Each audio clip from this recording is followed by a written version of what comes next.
नमस्कार दोस्तों। आज हम लोग बात करेंगे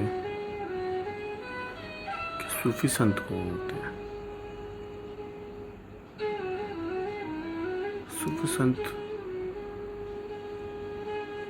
वो हैं जो पिघल जाते हैं, जिनका मैं ख़त्म हो जाता है। जिस भी इंसान का मैं ख़त्म हो जाता है वो पिघल जाता है पूरी तरीके से। वो संत हो जाता है, वो सूफी हो जाता है, वो सरल हो जाता है।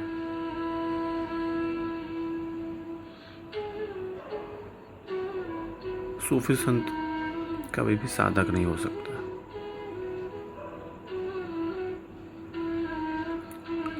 क्योंकि जो साधक होता है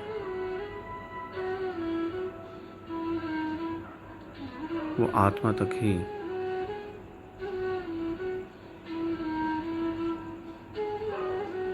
रुकता है।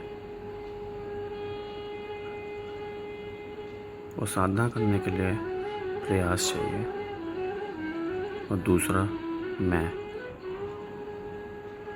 बिना मैं के साधना नहीं हो सकती, बिना प्रयास के साधना नहीं हो सकती।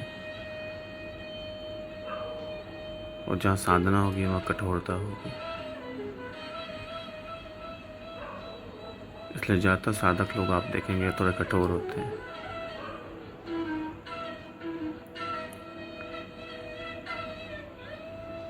और जहाँ ये दोनों हैं वहाँ सिर्फ आत्मा तक ही पहुँचा जा सकता है।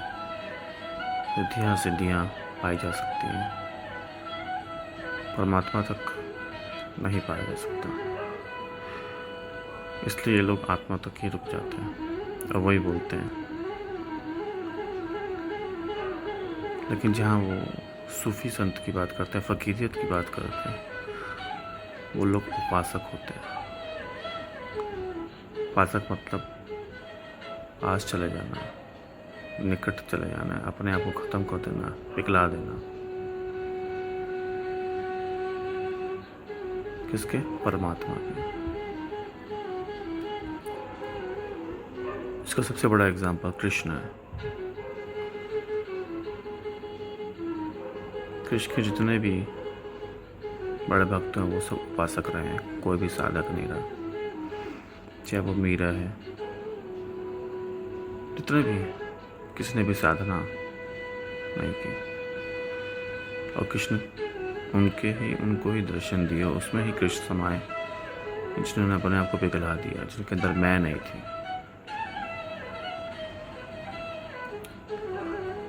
क्योंकि जो कृष्ण थे वो पूर्ण पुरुष का उनको खिताब मिला था। और कहा जाता है कि उनका बहुत ज़्यादा बहुआयामी व्यक्तित्व था। और कृष्ण स्वयं को उपासक मानते क्या कहते थे, क्योंकि ईश्वर को पाने और स्वयं ईश्वर होने दोनों की अवस्था में स्वयं मतलब मैं से दूर करने ही नहीं, बल्कि स्वयं को स्वयं में विलीन करने का प्रयोग पहली बार किया गया वो कृष्ण थे। इसलिए कृष्ण हमारे जीवन में रमते हुए दिखाई देते हैं, क्योंकि वो उपासक है, वो ईश्वर भी है।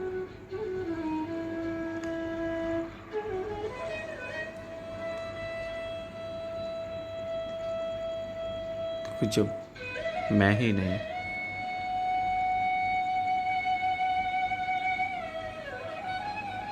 तो सिर्फ तू ही रह जाता है। जब तू रह जाता है तो ईश्वर और आप एक हो जाते हो। सहजता से जो अपने आप को पिघला देता है वो असल मानने में संत होता है।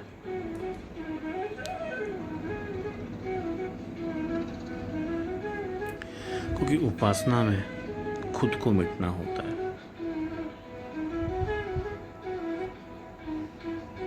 निकट जाना होता है, और जब तक कि मैं तुम ना हो जाए, मैं खत्म ना हो जाए, इतने निकट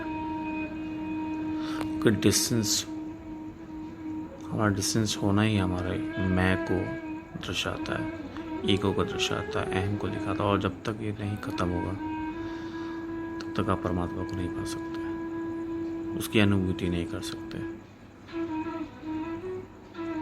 मैं को ख़त्म करना मतलब ब्रह्म ज्ञान की प्राप्ति, सहजता से, सरलता से। इसलिए कृष्ण एक उपासक है। इसलिए आप कृष्ण की जो भक्ति है वो किसी भी रूप में, आप उनको सखा रूप में भी देखते हैं, राजा के रूप में भी देखते हैं, ग्वाला के रूप में भी देखते हैं। और इसलिए आप खुद कृष्ण हो जाते हैं। और कब आप कृष्ण बन जाते हैं, आप उनमें विलीन हो जाते हैं, आपको मालूम ही नहीं चलता, बिना प्रयास के।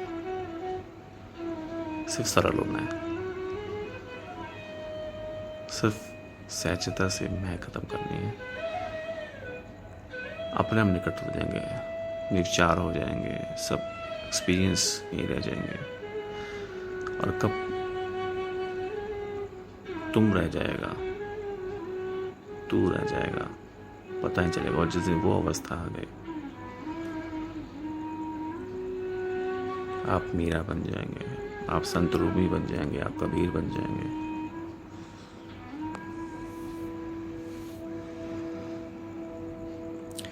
सहजता लेके आई अपने जीवन में, सरलता। उपासक बनिए, ना कि साधक। साधक कठोरता लेके आती है, उपासना सरलता लेके आती है, पिघलाती है।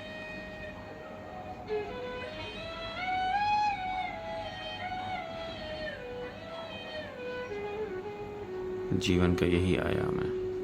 अगर कृष्ण को पाना है, कृष्ण हो जाना है, राम को पाना है, राम हो जाना है, तो मैं को खत्म कीजिए, सरलता से, सहजता से आत्मबोध कीजिए, ब्रह्म ज्ञान की प्राप्ति कीजिए, ध्यान कीजिए, अपने अंदर झांकिए।